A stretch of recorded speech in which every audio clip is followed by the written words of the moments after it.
Good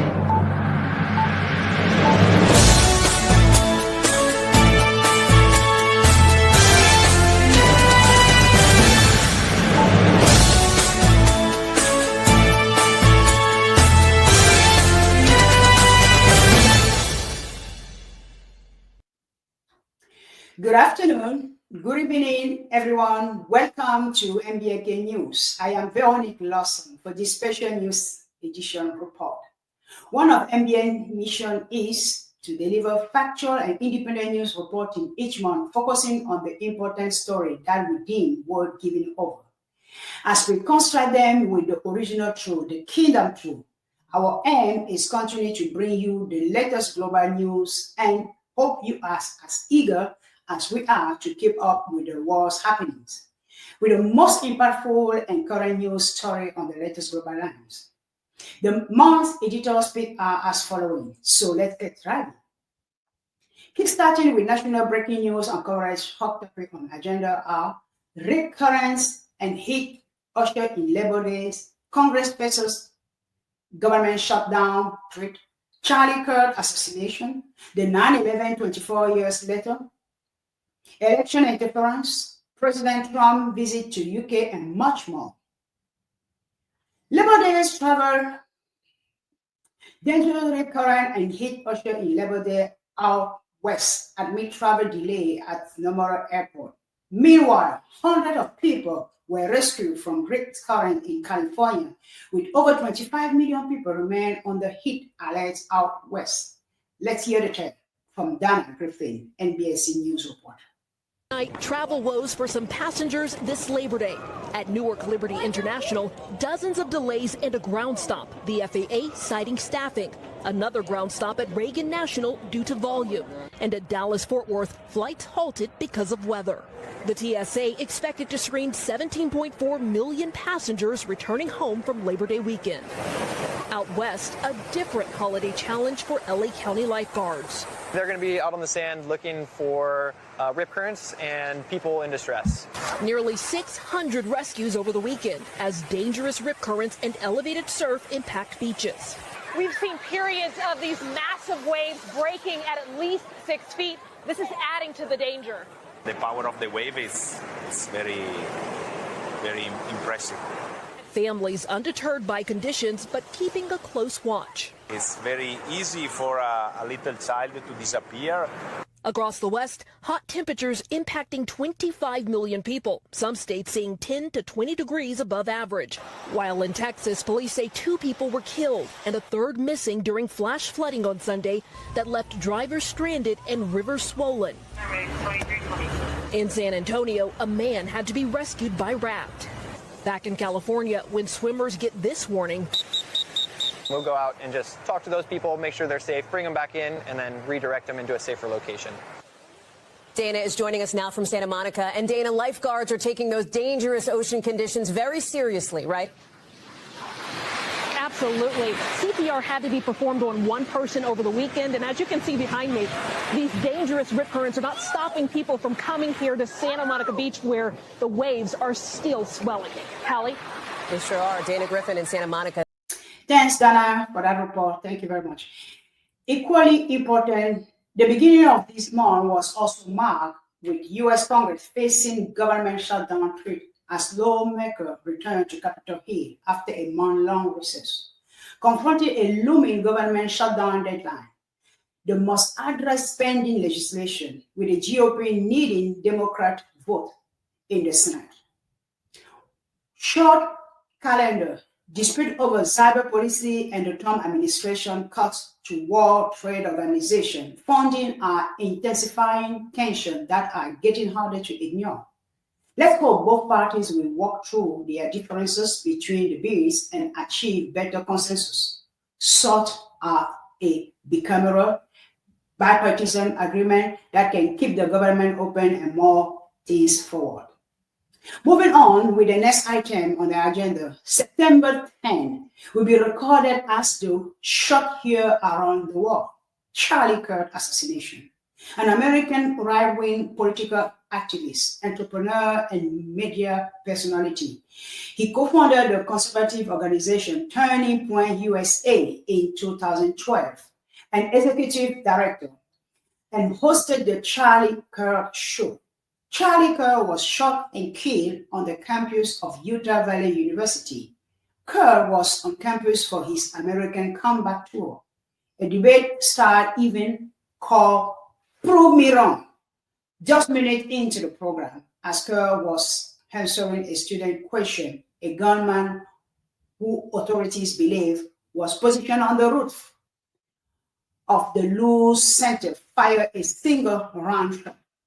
The bullet struck Kirk in the neck, and later he was pronounced dead. President Trump during his memorial service said, "I know I speak for everyone here today when I say that none of us will ever forget Charlie Kirk, and neither will his story." And conservative commentator Benny Johnson, in his spirited remarks, stated, and I quote, "Charlie Kirk is now immortal. His power will only grow. Even though there will be a funeral today, God has created a revival right here in this house right now." He added, "Well, we are witnessing a turning point not only in America, but globally, as well as history be rewritten. Let us turn our attention to the text."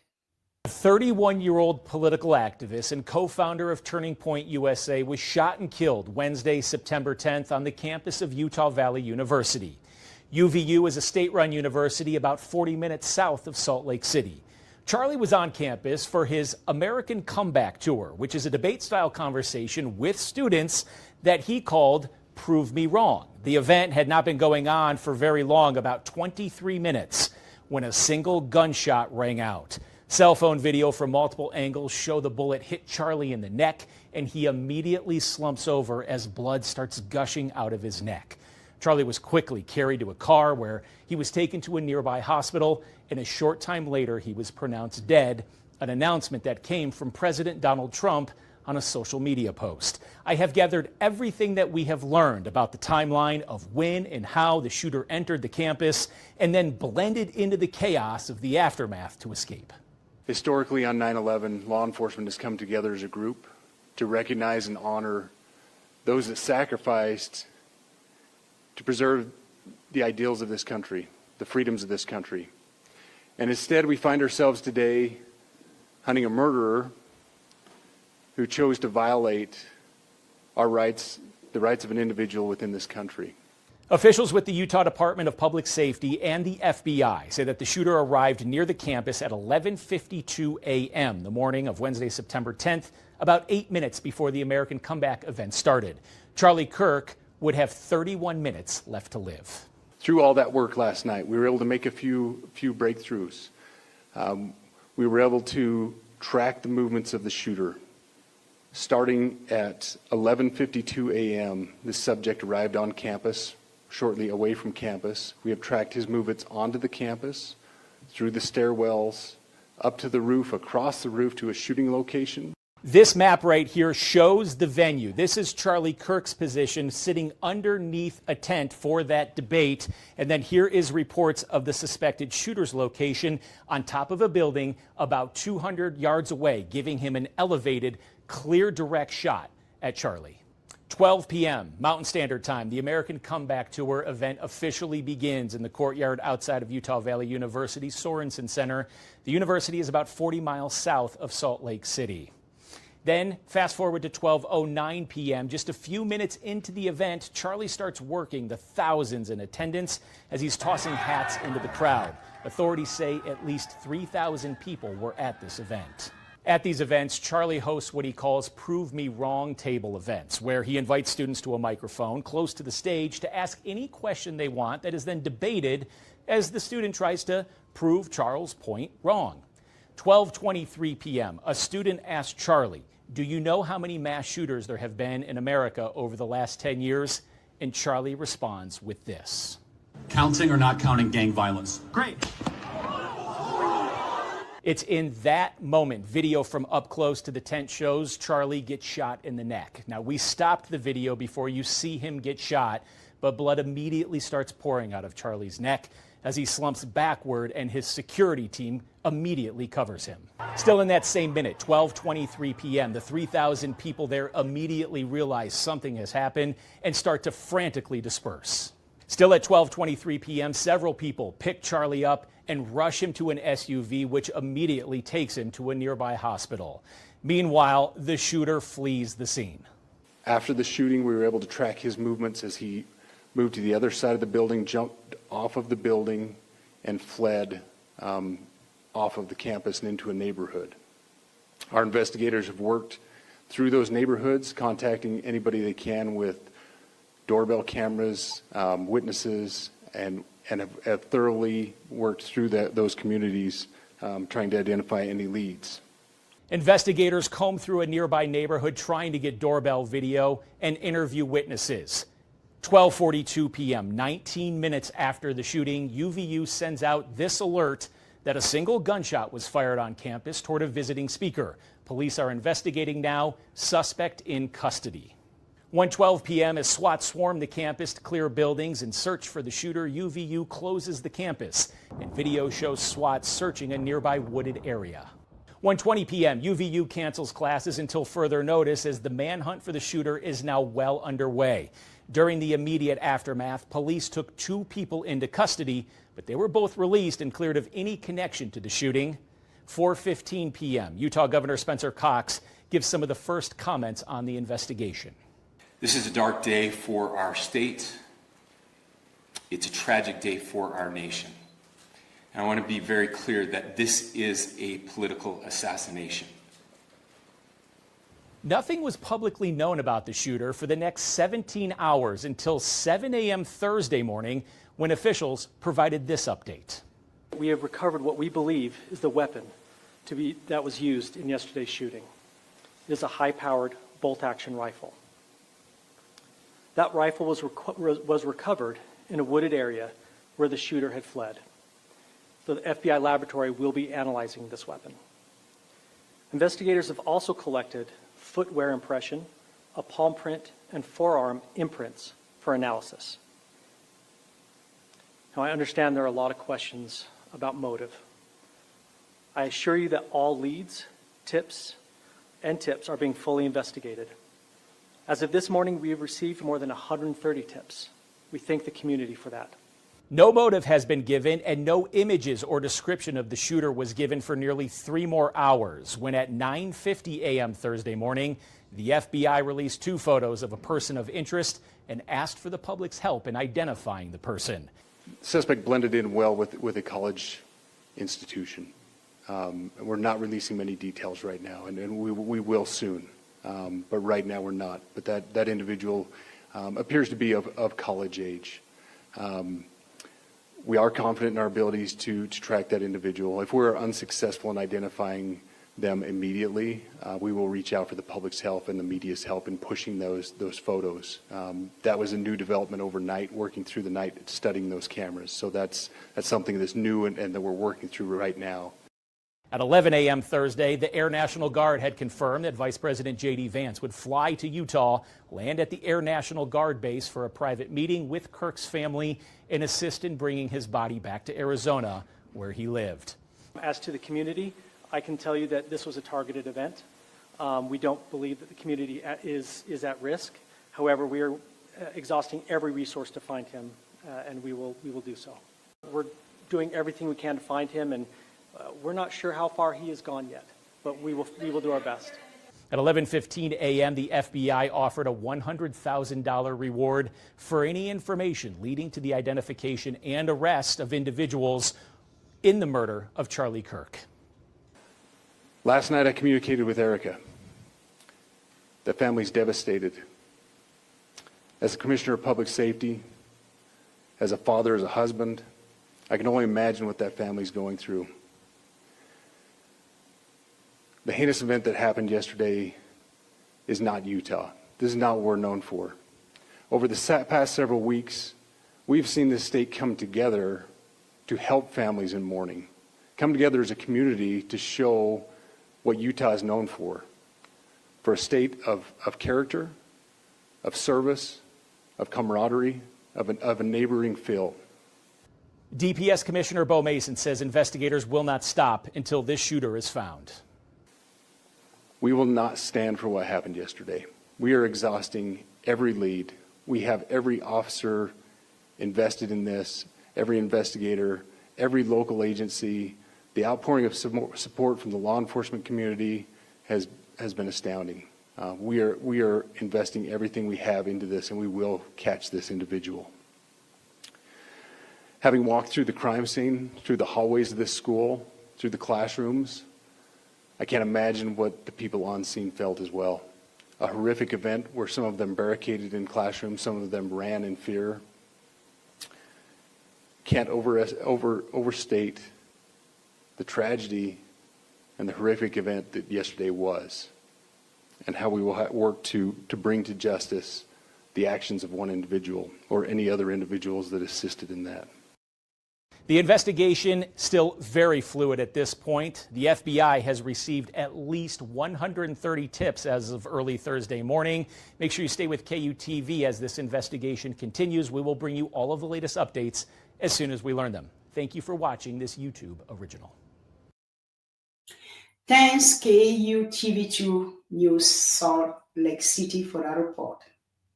However, questions from Trut's critical analysis, such as where was the exit wound on Charlie from the bullet? What was that thing that propped up beneath his shirt for a split second? How about the magic bullet that was stopped below the skin and no blood stain on his t-shirt? Are surging, and in the near future, we will certainly know the truth, what really took place on that September the 10th, 2025, Utah Valley University. Next, 9/11. This year marked 24 years later, and still feeling like it was yesterday.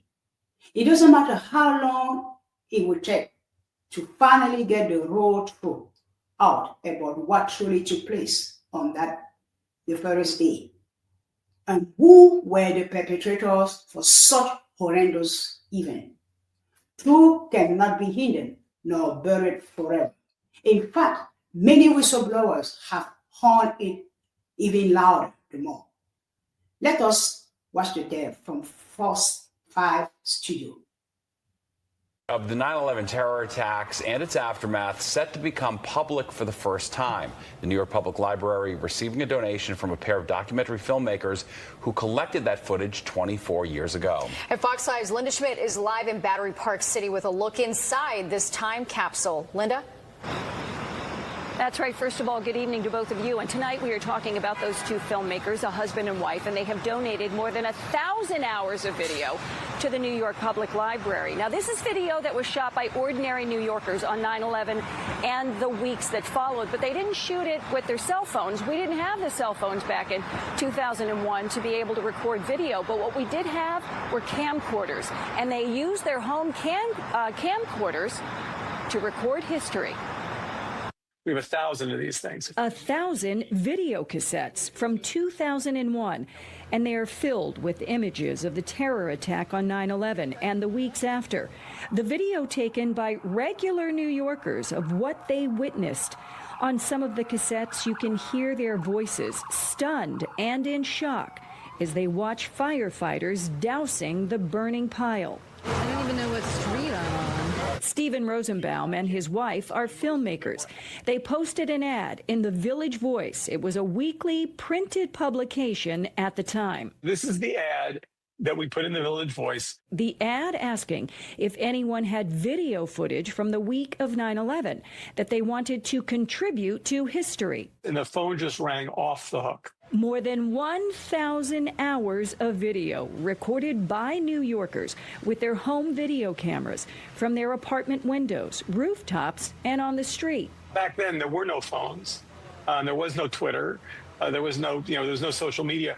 But people had camcorders, and most of them were amateur videographers of one sort or another. Rosenbaum and his wife have donated all the video to the New York Public Library for researchers and the public to watch and process one of the darkest days in American history. Still, 24 years later, there's so much to discover and to understand about this moment, to understand how we comprehend grief and tragedy.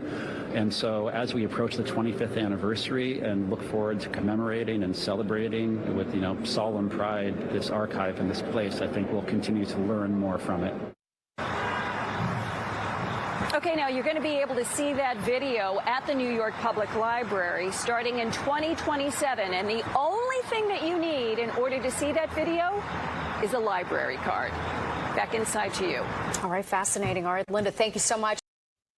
Thank you very much, Linda, from Fox 5 for that footage, and also the Robinson family for contributing to that information.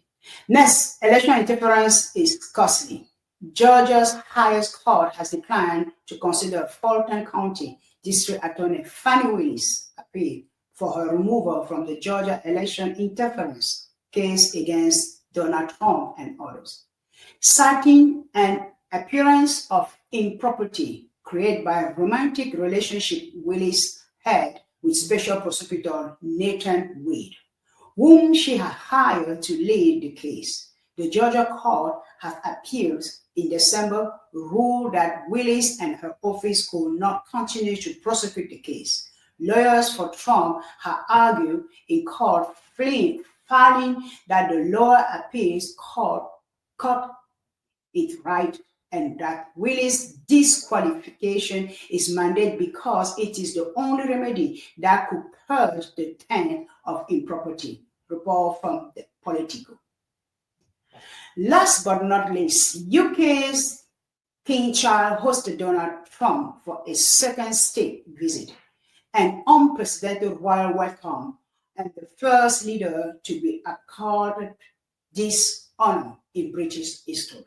The US president was welcomed at Windsor Castle with gilded carriage, royal procession, and a quad of honor. Few questions are still crossing British people's minds, such as why London is giving this unprecedented honor to Trump.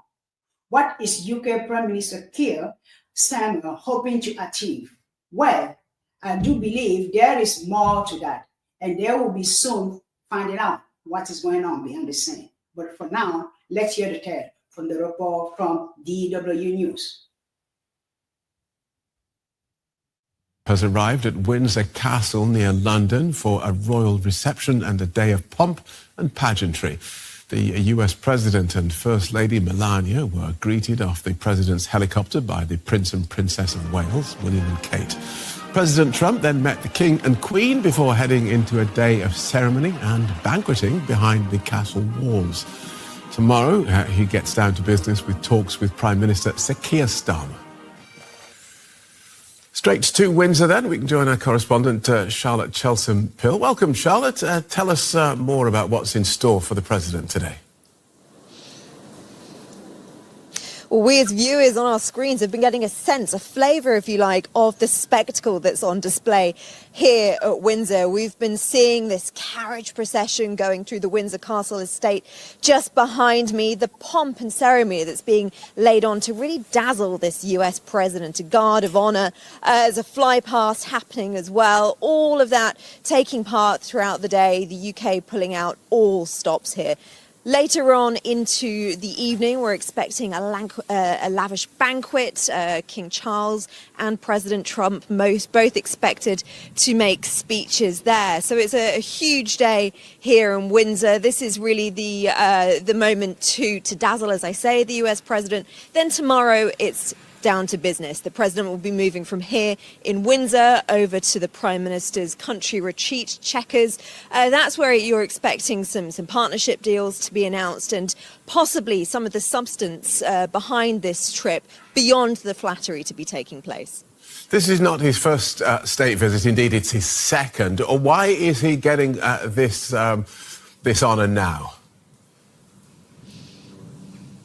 Yeah, and the word that's being used to describe it as unprecedented is it absolutely is. This is the first time such an honour, such an invitation has been afforded to the US president, something that the president himself has been very keen to highlight on several occasions. Why? Well, I think it's a recognition of the importance to the UK of its relationship with the United States, one that they very much want to maintain throughout the Trump presidency. And they know that in the royal family they have a trump card, so to speak. It's very well documented, the admiration that President Trump has for the royal family and the late Queen as well. That dates back to his mother, who has Scottish roots. Indeed, before he left the United States yesterday, he was talking about what a great friend King Charles was to him. So the UK is really deploying this card to dazzle this president. It knows that while it might be awkward for some, this is something it truly considers to be in the national interest. OK, so pomp and ceremony, but protests in London as well. Tell us more. Yeah, well, as has been the case for every Trump visit to the UK, there have been protests. We got a flavour of that last night here in Windsor when some images of the president and the convicted sex offender Jeffrey Epstein were projected onto the castle just behind me. There were a number of arrests as a result. Going later into the day, more protests are planned in London this afternoon. Protesters expected to march to Parliament. But what really has to be stressed here is that they won't be in the line of vision of the US president. This will be a very contained visit. He will be contained within the grounds of the castle just behind me. And then, as I say, of the Prime Minister's residence tomorrow. So there will be no crossover between the two. And as I'm sure you would expect, security is extremely high on the streets here. Helicopters flying overhead, a strong police presence. They are very keen, the UK very keen to make sure that this visit goes off without a hitch. Thanks for that, Charlotte. DW correspondent Charlotte Chelsom Pill in Windsor. Taking place. Charlotte Chelsom Pill in Windsor. Meanwhile, in London, anti-Trump protests have started. Let's get the latest from our correspondent, Birgit Maas, who is there. Welcome, Birgit. What's going on? Well, yeah, a rally is just getting underway. There is police here, but nothing compared to the police presence in Windsor, where President Trump actually is right now. We are seeing protesters here, some Palestinian flags, a lot of placards that are protesting racism, anti-racist placards. And the general mood here is that people feel that President Trump should not be welcome to the UK. They feel that his politics are divisive, that they are polarizing, and that he should not be treated like a king in Windsor. So those protests are going on in London. The president is in Windsor. Tell us more about the security operation there. The security operation is massive in Windsor. So the police had informed us that practically it's like a ring of steel around Windsor, and particularly obviously around the castle, where President Trump is also really kept inside these castle grounds. He's not meeting any protesters. That's also why these people are here in London. They know that they wouldn't get any close to the president. There were some smaller protests last night, but really this is the big rally, and people want to send a signal that they are not happy about the state visit. And those protests are coming as UK politics take what some would call a bit of a Trumpian turn. Tell us more about the mood of the country.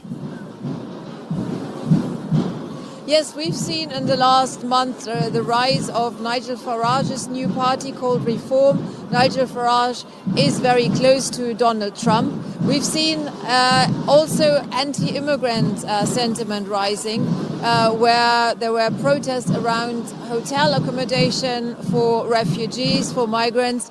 And we had a very big march here on the weekend, organized by Tommy Robinson, who is a Islamophobe, far-right activist who spent quite some time in and out of jail. But we had over 100 people joining a protest march here, with Elon Musk also sending a message via video link. And I think the people that are congregating here in London are also some sort of answer, some sort of counter-protest to these far-right movements and far-right demonstrations that we have seen in the last weeks and months. Thanks for that, Birgit. DW correspondent Birgit Mass in London. So let's see what the two sides want to get out of this meeting. Michael Martins is an associate fellow at the British Foreign Policy Group. That's an independent, non-partisan think tank. He joins us from London. Welcome to DW. Donald Trump receiving an unprecedented second state visit. What does Britain hope to achieve with all this pageantry? Well, I think originally the invitation for the state visit came when Prime Minister Starmer was trying to convince President Trump to be more supportive of Ukraine in the war against Russia. That is obviously still a big feature. I think now as well there are different elements. I think they're going to be trying to move on from last week's resignation of their ambassador to the U.S., Peter Mandelson, and focus more on the future. And that will probably look like building on the trade agreement that they recently signed with the U.S., as well as trying to continue to garner American support for Ukraine, but also I think maybe pushing President Trump to support other international endeavors like AUKUS, for example. Okay, but all of that sounds like the normal business of intergovernmental exchange. Why all this for that? I think, well, President Trump likes the optics. He likes the pomp and circumstance and ceremony of it all. And I think, Starmer and his team acknowledged that, accepted it, and tried to act on it because at a certain point, the UK, outside of the European Union, obviously, is still trying to figure out its role within Europe and within the world more widely. So, trying to continue to build upon the relationship it has with the United States. It's one of its key strategic international allies, while also trying to advance its leadership role in Europe. Is part of the reason why they offered the state visit in the first place, because ultimately President Trump wants a lot of ceremony for when he comes here, and this was the opportunity to do that, to give him that unprecedented second state visit. And is that all he gets out of it? A lot of fawning and grovelling and trumpets, or does he actually want more from this? I think it's both, right? I think, for aside from maybe the ego element of coming in and being the subject of the state visit, he's also able to take all of this imagery and relay it to his political base, his political supporters back in the U.S. that can see him, on a big international stage, seeming very presidential and statesmanlike. So there's that element. I also think on the official side, the bilateral relationship between the U.S. and the UK, there are things that President Trump and his team are going to be coming here to press the case for, whether that be like furthering the trade agreement that was initially agreed between the two countries a few months ago, or making it so that trying to pressure, as you saw earlier today, the UK to lead other European allies in sanctioning other countries that are taking energy exports from Russia, for example. So there are the trade agreements which you mentioned, but also there are a number of tech deals due to be signed today. Tell us about those. Sure. So, ahead of the state visit, there were a series of announcements of different business deals that were signed between the U.S. and the U.K. A lot of these surround tech, specifically artificial intelligence and data centers. This, as one of the biggest and strongest parts of the American economy, is it's essentially a way for American businesses to invest to a greater extent in the UK, and at the same time, the British government is trying to increase the profile it has as an investment center. There's going to be issues with it, like for example, a lot of these data centers are reliant on very cheap, accessible energy, which the UK doesn't really have. It's recently decided to essentially shut off energy extraction in the North Sea and import energy now. So there could be some hiccups in the road ahead, but in practice, what they're trying to do is soften the ground and make it so that this is a state visit where the official communiques are about the economics rather than the politics. Okay, good talking to you. Thanks for joining us. Michael Martins from the British Foreign Policy.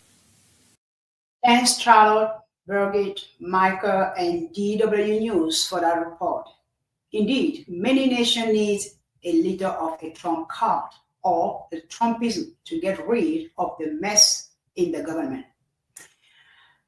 I'm pretty sure that this visit of President Trump in the UK, which is unprecedented, carries more meaning than what we may say. The operation is big for the global, and we are going to see it or hear it in the next coming month. Let's keep an eye on that. Hey everyone, and welcome back to MBN. We are diving into some intriguing global headlines. So, let's jump right into the next news story on the agenda. Remember, it's important to stay informed and engaged in global affairs. So, let's stay connected and keep each other in the loop about what's happening around the world. Again, don't forget to hit like if you enjoyed this video and subscribe for more intriguing content coming up next. Welcome back. Now let's turn our attention to the European, Middle East, and Asian news coverage by our local news reporter, correspondent Victoria. Let us begin with Portugal, Lisbon. At least 15 people have been killed and 18 others injured after a carriage in Lisbon's famous Gloria funicular derailed and crashed on Wednesday, the 3rd of September in the evening.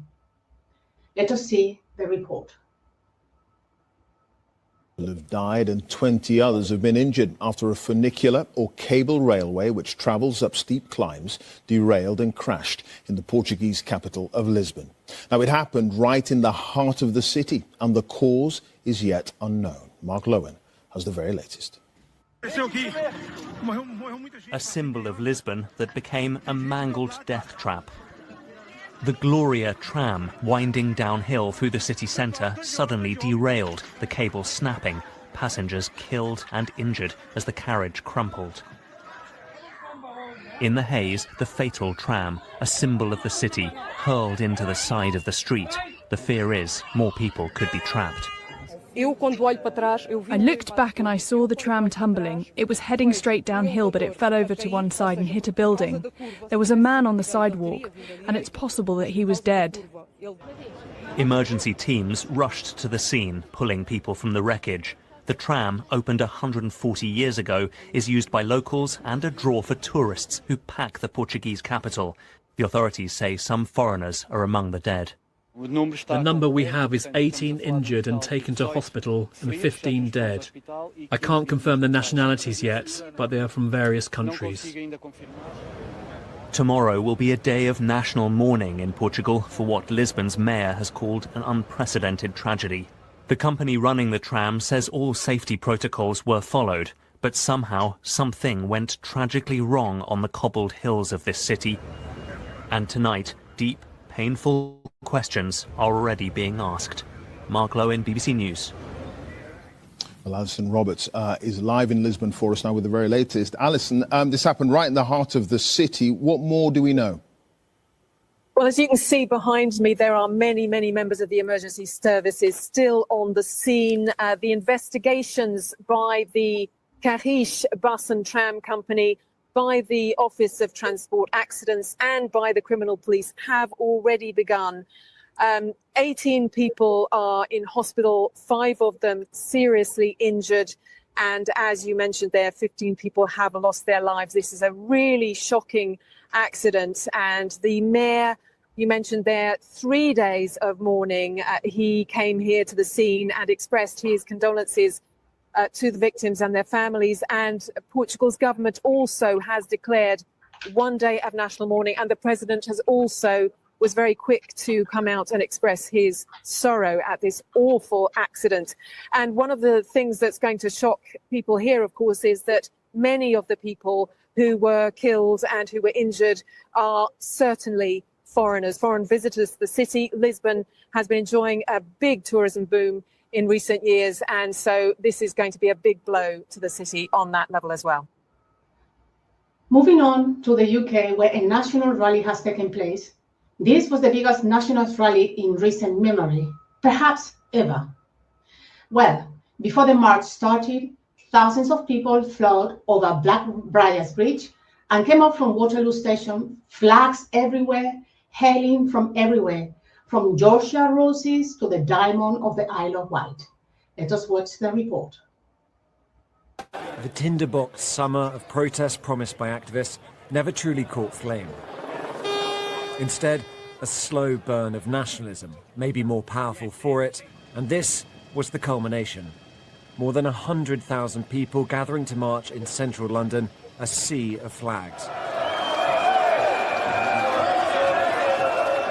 Unite the Kingdom was the all-encompassing slogan, drawn widely enough to mean different things for different people, whether that was free speech or immigration.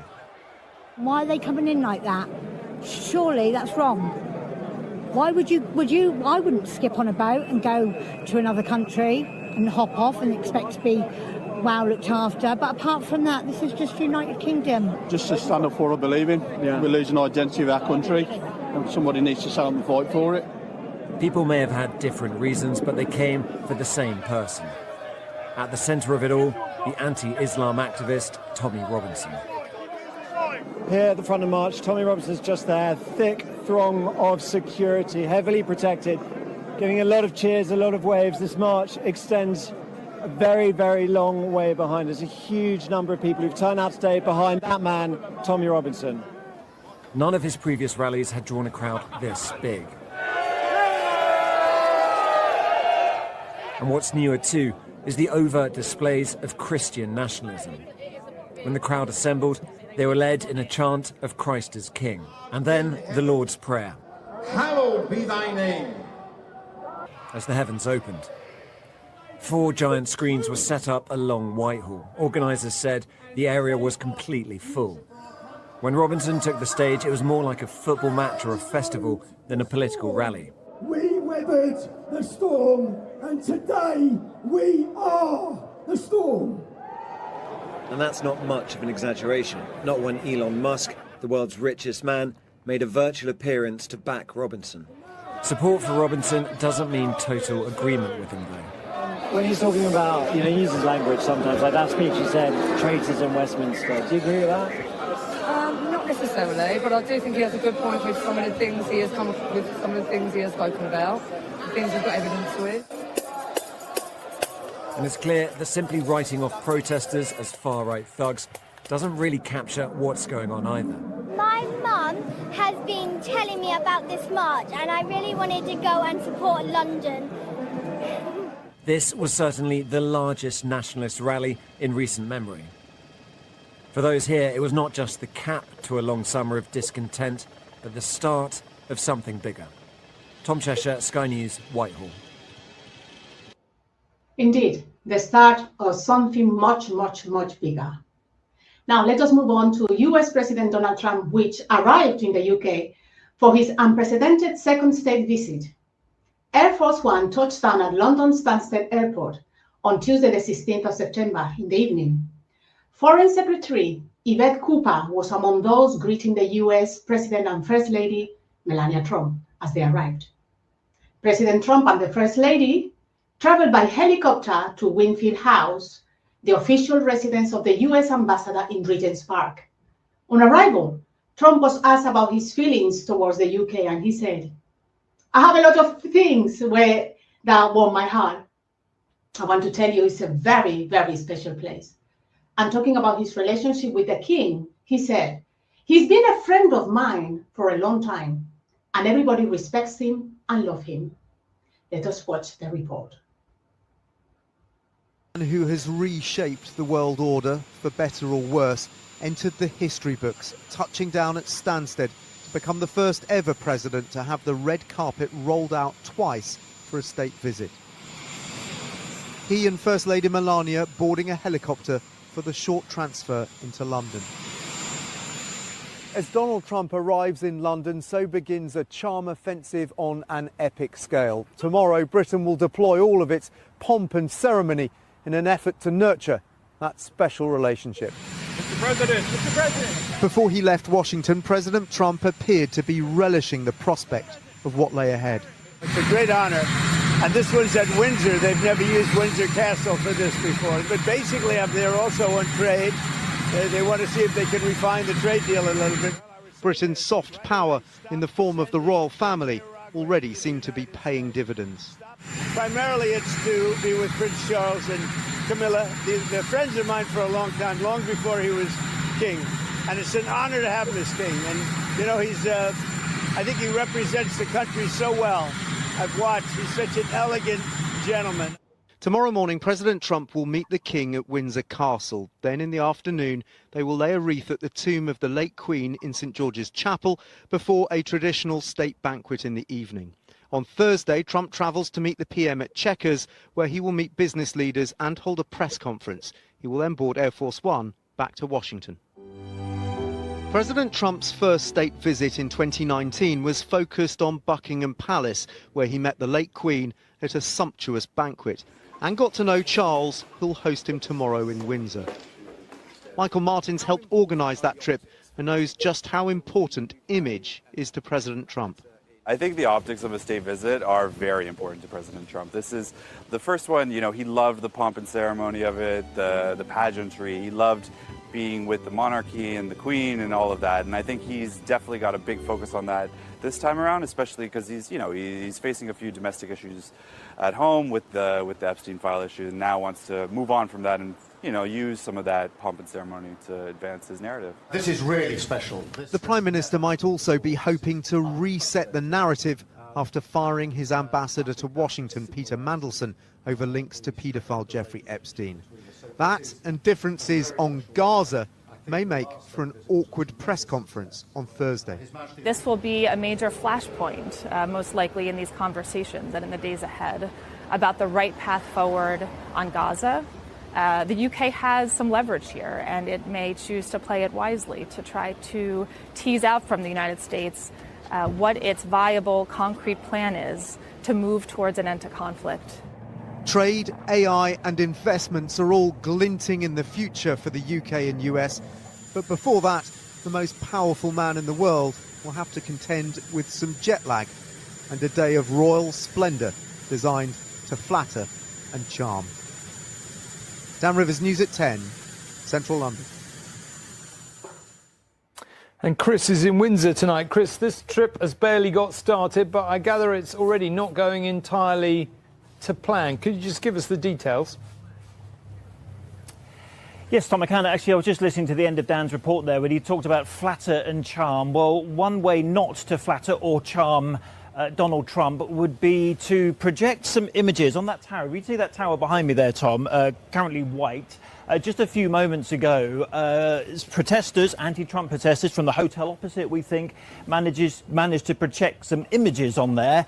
And what were they of? As you can probably see from some of these pictures, Donald Trump, Jeffrey Epstein, Prince Andrew and Jeffrey Epstein. I mean, that could not be a little more tricky and difficult just moments after Donald Trump arrived here. So, yeah, you couldn't really call it a security breach necessarily, but in terms of the diplomacy and laying on the charm, I'd say that was a bit of a massive failure. Let's just talk about tomorrow then, when they hope to put that kind of thing behind them.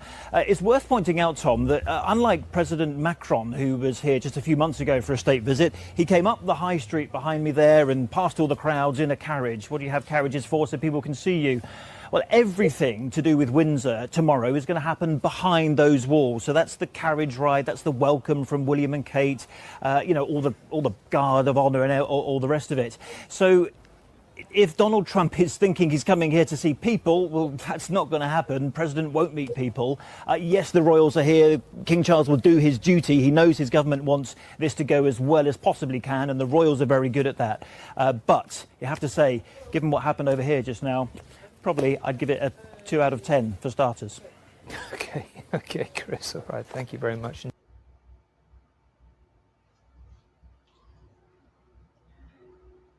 Now, moving on to France and French President Emmanuel Macron. He appointed Defense Minister Sébastien Lecornu as his new Prime Minister after François Bayrou tendered his resignation over a vote of no confidence. Lecornu, Macron's third Prime Minister in the past year, faces the daunting task of passing the national budget through a gridlock National Assembly. Let us watch the report. Has the art of war taught Sébastien Lecornu the art of compromise? Concessions seem inevitable if the former Defence Minister wants to pass a budget without a majority. Taxing the wealthiest is a key issue for the Socialists in this 2026 budget. For them, the use of Article 49.3 from France's constitution is out of the question. It allows the government to bypass Parliament and push through legislation. Hopefully negotiations will be more mature so that budgets can pass. We've been able to compromise, for example, on wealth tax. We found ways to move forward on taxing the richest. Each time we've voted on items in various budgets, and each time they've been successively eliminated by the use of 49.3. The centre bloc could open the door to this taxation of the wealthiest. Another issue is to find a majority on the topic of reducing public spending. This is unavoidable for the right, but also for the far right, which is setting conditions for not bringing a motion of no confidence against the government. If, on the other hand, we have a government that listens to France's leading party, the National Rally, and which, for example, abolishes the current free healthcare system for asylum seekers and puts the state on a strict diet, then perhaps we will be more lenient with them. To stay in control, Sébastien Lecornu could instead reconsider his predecessor's plans to eliminate some public holidays. Abandoning this measure could build consensus. But the gamble of reconciling the left and the right remains risky. When you listen to the Republicans who want more savings, and when you listen to the Socialists, these two pillars on which the government stands, or at least on which it does not fall, they are in total opposition, in total contradiction. The government will also have to decide very quickly on the amount of savings to be made, 44 billion euros or less. Now, moving on to Israel and the United Nations. A major diplomatic breakthrough in a red move at the United Nations has taken place as Israel has issued an official apology to Pakistan, making a highly unusual and symbolic moment in global diplomacy. This could signal a shift in international dynamics, or is it just symbolic? Let us watch the report. Take the floor to respond to some comments. The representative of Israel perhaps did not listen attentively to all council members and other speakers in today's debate.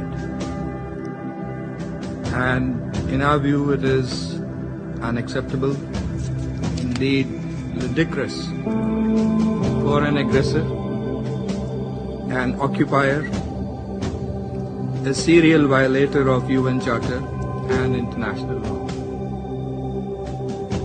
that is Israel, to abuse this chamber and disrespect the sanctity of this council. And this is not the first time. And by pointing fingers on others, baseless assertions primarily aimed at masking its own illegal actions and violations of international law.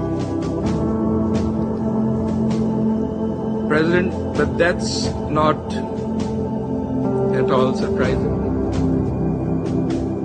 It is an occupier that does not listen to anyone, that does not pay heed to any advice,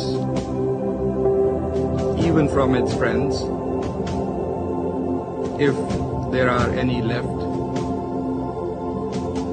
that refutes, and not just refutes, it threatens members of the international community, international media, international human rights and humanitarian organizations, doesn't listen to the ICJ or the ICC, and threatens the UN and its senior officials. And it does that with impunity, shielded by its apologists, who time and again acquiesce in its illegal actions and defiance of the international community.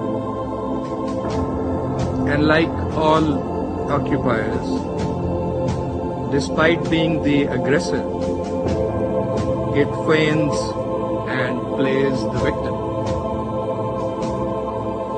But today it is totally exposed. President, this council has spent decades discussing the situation in the Middle East and the Palestinian question. Meeting after meeting, we devote hours to this agenda. It is not because of anyone else. It is because of Israel that refuses to vacate its illegal occupation and that blatantly violates the resolutions of this council. It's because of that we have these discussions. Israel also chose to refer to an unrelated incident and make misleading remarks regarding Pakistan in an effort to justify its own illegal actions and violations of international law. Pakistan's position on that incident has been clearly stated and is publicly available. The international community is well aware of Pakistan's frontline role and sacrifices in the international community's fight against terrorism. The entire world, including our partners, acknowledge that Al-Qaeda was largely decimated due to Pakistan's counterterrorism efforts. And we remain committed in this global, collective endeavor. We cannot accept insinuations from an irresponsible rogue state that is, in fact, the perpetrator of worst kind of state terrorism that we are witnessing in Gaza and, in fact, in the occupied Palestinian territories for decades. And we reject any false analogy, as has also been done by Gaddafi.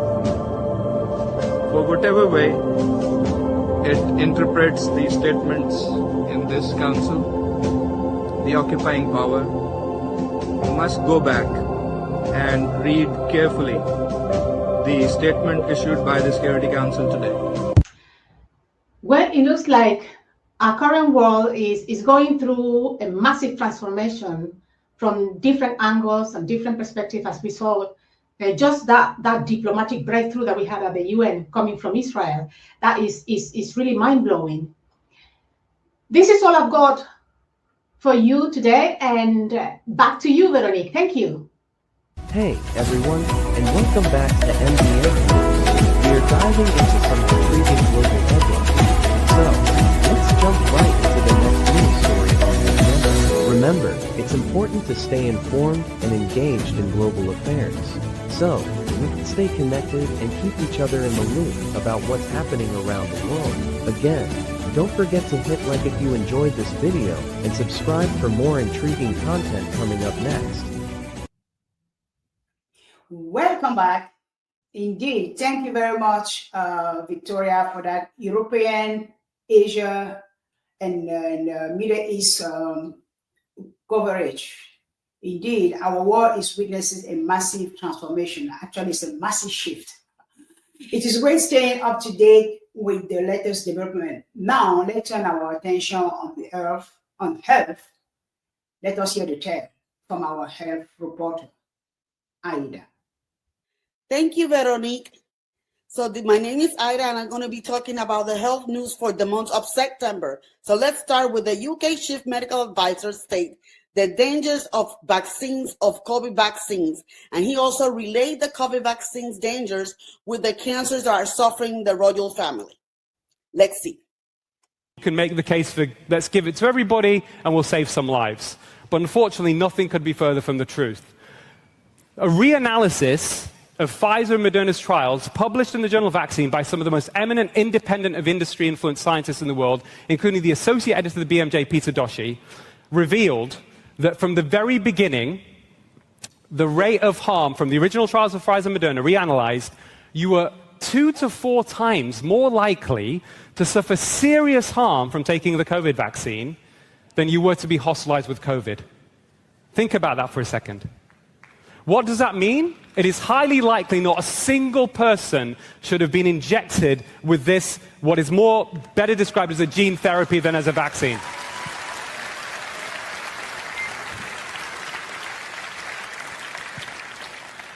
Now, this isn't the only bit of data. Lots of data has emerged since then. And as you've probably heard a few weeks ago, Robert Kennedy Jr., and I've been in constant communication with him, has ended in $500 million worth of investments in the mRNA technology for vaccines, which is a great achievement, I think, for him to do that.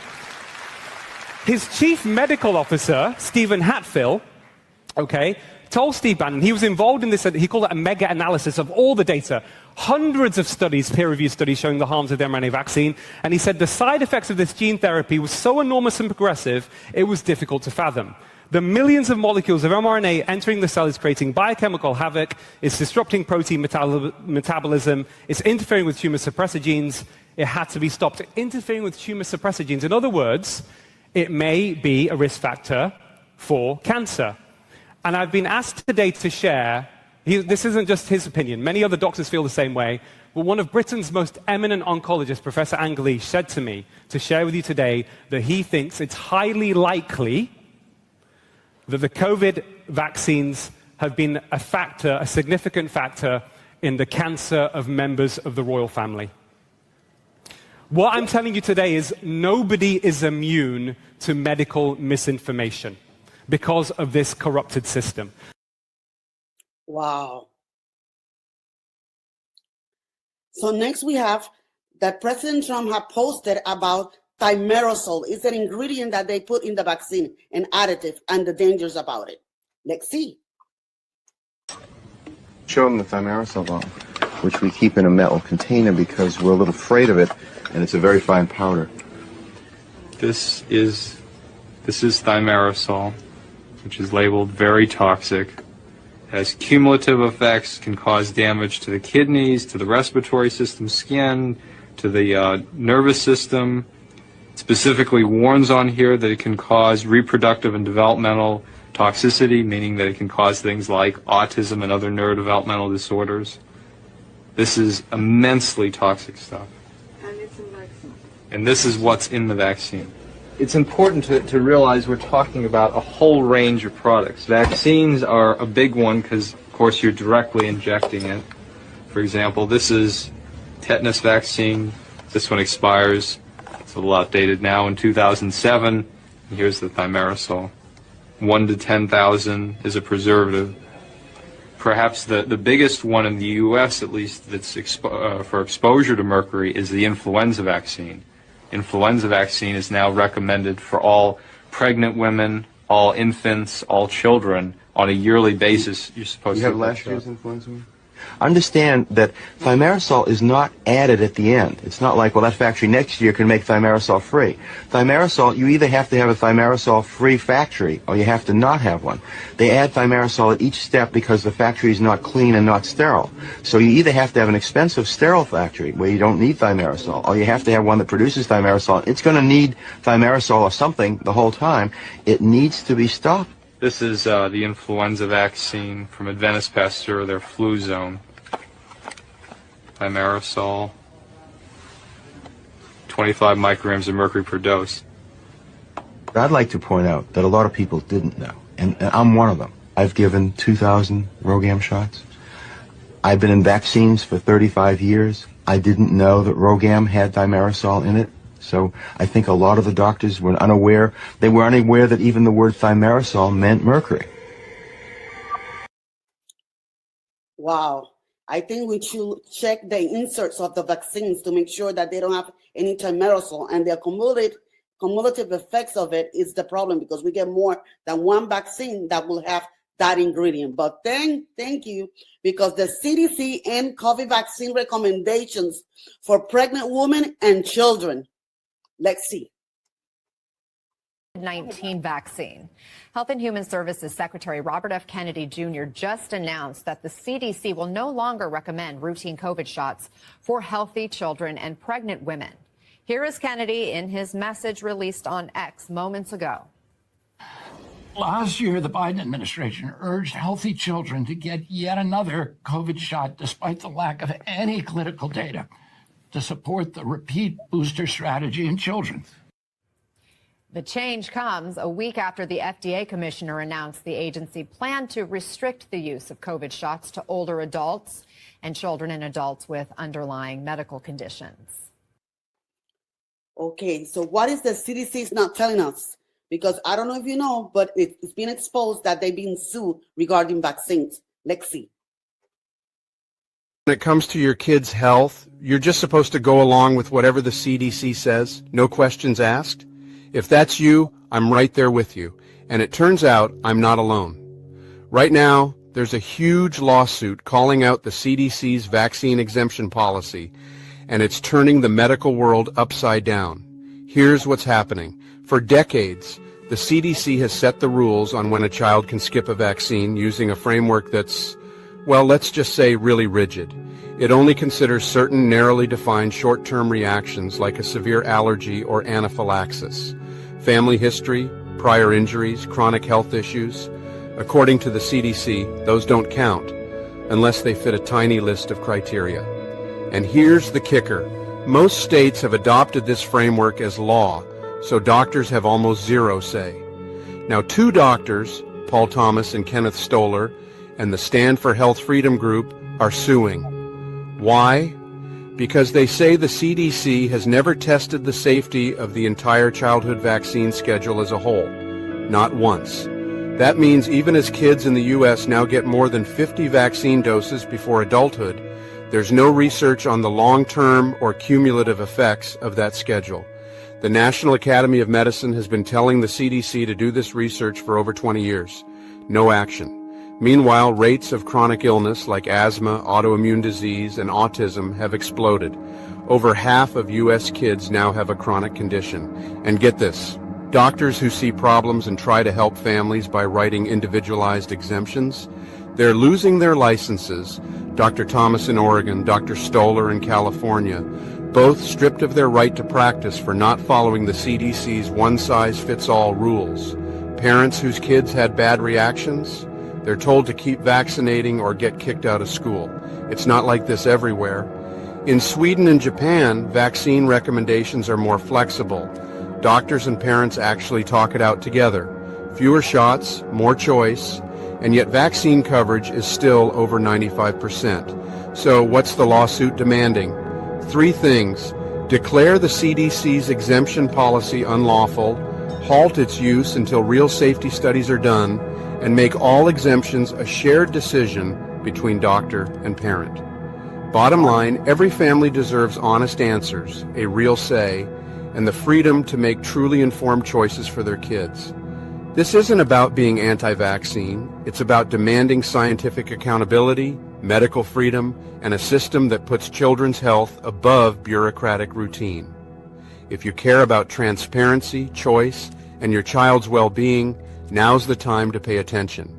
Because the outcome of this fight might just change how medicine and parenting works in America. Well, do you know that yesterday in a health conference, President Trump declared that Tylenol and vaccines are related to autism? Let us see. Is not good. All right, I'll say it. It's not good. For this reason, they are strongly recommending that women limit Tylenol use during pregnancy unless medically necessary. That's, for instance, in cases of extremely high fever, that you feel you can't tough it out, you can't do it. I guess there's that. It's a small number of cases, I think. But if you can't tough it out, if you can't do it, that's what you're going to have to do.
Next, we have the state of Florida. Do you know that the Surgeon General of the state of Florida is working on eliminating the vaccine mandates here in the state of Florida, so they won't be mandated anymore? Let's see. Florida is taking steps to become the first state to eliminate all vaccine mandates. From member station WUSF, Carrie Sheridan reports polio and measles shots for children could be the first to go. Florida's Surgeon General Joseph Ladapo announced the move at a press conference near Tampa. The Florida Department of Health, in partnership with the governor, is going to be working to end all vaccine mandates in Florida law. All of them. He says the State Department of Health can start now by ending daycare and preschool requirements for about 7 vaccines. Those include shots to prevent whooping cough, measles, mumps, rubella, polio, hepatitis B, and chickenpox. Major medical organizations continue to say these shots are safe and effective. For NPR News, I'm Carrie Sheridan in Tampa. I believe this will give parents the choice to be able to investigate a little bit more, do their due diligence and research, so they can make the better decisions for their children instead of letting the state or the medical, place make the decision for them. So next we have Dr. Good that is explaining our President Trump health condition. Everybody's been looking about his bruises in his hands and he's swelling his ankles, and he's explaining what is that all about. Let us see. Our health lead, before deranged social media conspiracies about President Trump's health, some even speculated over the weekend that he had died. Newsflash, he's fine. White House reporters and other observers were paying attention to some very real developments when it comes to the health of our 79-year-old president. And joining us now, CNN chief medical correspondent Dr. Sanjay Gupta. So Sanjay, sticking to the facts here, we have seen pictures of Trump's hands. He has had bruises on his hands. And we've also seen pictures of swollen ankles. These are all, legitimate photographs and actual things. What is going on here? Yeah, if I can, just for a second, Jake, a little preamble. When we've approached things like this, and I've been doing this a long time, obviously we see the same things that the public is seeing here. A couple things. We hear from his doctors because we want to rely, as you're pointing out, on data, evidence, and facts when it comes to the president's health. We do talk to a team of other doctors as well, emergency room doctors, cardiologists, gerontologists, vascular surgeons, to also weigh in on what's going on with the president. But so when you specifically talk about his ankles and his hands, for example, something people have noticed, what his doctors have said is that this is due to something known as chronic venous insufficiency. Basically, the blood is not leaving the extremities as well as it should, and he gets swelling. It's not uncommon. Over the age of 50, about 5% of adults have it. As you get older, he's going to be 80 next year. Even more people have it, close to 25% of people, according to some studies. So my point being is that it tracks. We see this, what you're seeing on the screen there. They call it chronic venous insufficiency. That tracks. That makes sense. With his hands, that bruising, people who are older can get a condition known as actinic purpura. Basically thin skin on the back of the hands. If you've had a lot of sun exposure, that can worsen it. It makes those blood vessels underneath the skin very, very delicate and prone to bleeding. And when you bleed like that, because the skin is so elastic, it causes pretty significant bruising, which can look alarming, but a small amount of blood in that space can do it. So again, that tracks, and that is based on what we're hearing from his doctors, and then sort of like just putting it through the sniff test with other docs as well, ER doctors, cardiologists, gerontologists, vascular surgeons. So that's, when we look at these sorts of things, that's how we approach it. What we've been told by his doctors seem to make sense. They say that the bruising on the back of the hand is a result of aspirin use, lots of trauma to the hand from handshaking, they say, but also just older skin can look like that over time, Jake. What more do we know about his health? He was the oldest president to ever be sworn in. Yeah, well, so, we have basic facts. We haven't gotten the same amount of information about President Trump as we have from some presidents in the past, but we obviously know his age, we know his weight, we know his blood pressure. We know that he talked a lot about the cognitive testing, this screening test for cognitive decline, the Montreal Cognitive Assessment Exam, say that he got a perfect score on that. And then as I was talking about his skin having sun damage, we know he takes certain meds. We know in the past he's had testing that showed evidence of heart disease, but he is taking statins and cholesterol-lowering medications, and again, that aspirin that I mentioned earlier. But that's kind of all we really know, Jake. There hasn't been a lot that has been forthcoming. I will say, again, having covered him, going back to 2016, you've sometimes heard some really hyperbolic things as well about him. He could live to be 200 years old, for example. So it's challenging because we want to rely not on speculation but on substance. So I think obviously he's not going to live to 200, but trying to find that line in terms of reporting I think is really important. Yeah, and also there's no law mandating that the president has to disclose anything. And while President Trump may have disclosed more this year than he has in the past, especially when he was running last year, there's still a lot of questions, and there is not a full disclosure of everything going on with him or with any previous president. No, I got to tell you, again, I've been doing this for 25 years. John McCain, you may remember, Jake, back in 2008, was the only candidate at that point to release all of his medical records. And he basically gave us a room in Arizona, said, here are all my medical records. You can have access to them for a certain number of hours. It's like pages and pages. And, I went through all that. But most candidates or presidents, if they become president, have not released their entire medical records. So this is not unusual. Usually we just get these summaries, Jake. Yeah, Congress should pass something for future presidents requiring it. That's my opinion, having written the Biden book about lack of disclosure. Dr. Sanjay Gupta, thank you so much. Appreciate it. Got it. Next, we have a group of researchers that are saying that there's a possible public health emergency regarding a condition called sepsis. Let us see. Hearing more stories about a serious health issue, people getting sepsis and dying from the body's extreme response to infection.